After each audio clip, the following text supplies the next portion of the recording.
பரலோகப்பிதாவே, உம்மை ஸ்தோத்திரிக்கிறோம் ஆண்டவரே, உம்மை துதிக்கிறோம் கர்த்தாவே. ராஜாவே, உம்மை ஸ்தோத்திரிக்கிறோம் ஐயா.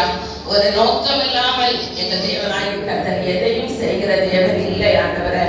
அப்பா, உம்மை துதிக்கிறோம் ஐயா. உம்முடைய மகனை கொண்டு கர்த்தாவே, ராஜாவே உமக்கு ஸ்தோத்திரம் அப்பா. ஆண்டவரே, மகனை கர்த்தாவே அபிஷேகம் பண்ணும்படியாக எங்க தேவனாகிய கர்த்தர் தந்த ஆண்டவரே அநாதி திட்டத்திற்காக, தீர்மானத்திற்காக இருதயத்தின் ஆழத்திலிருந்து உமக்கு நன்றி செலுத்துகிறோம் அப்பா. உமக்கு ஸ்தோத்திரம், ஸ்தோத்திரம் அப்பா. ஆண்டவரே, உம்மை துதிக்கிறோம் அப்பா. இதுவரையிலேயும் ஆண்டவரே மகனை கர்த்தர் கரத்தில் எடுத்து வருகிறீர், உமக்கு நன்றி செலுத்துகிறோம் அப்பா. உமக்கு ஸ்தோத்திரம் அப்பா.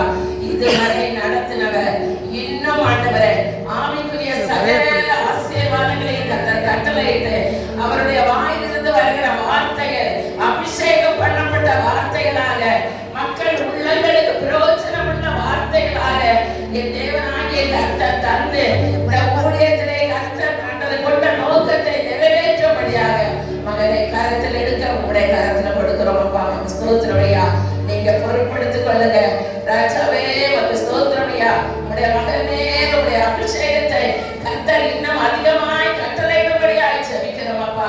நல்ல சுக பலன் ஆரோக்கியத்தை கர்த்தர் கட்டளையிடுங்க. கிருபை எப்பொழுதும் உங்களுடைய மகனோடு இருக்கட்டும்.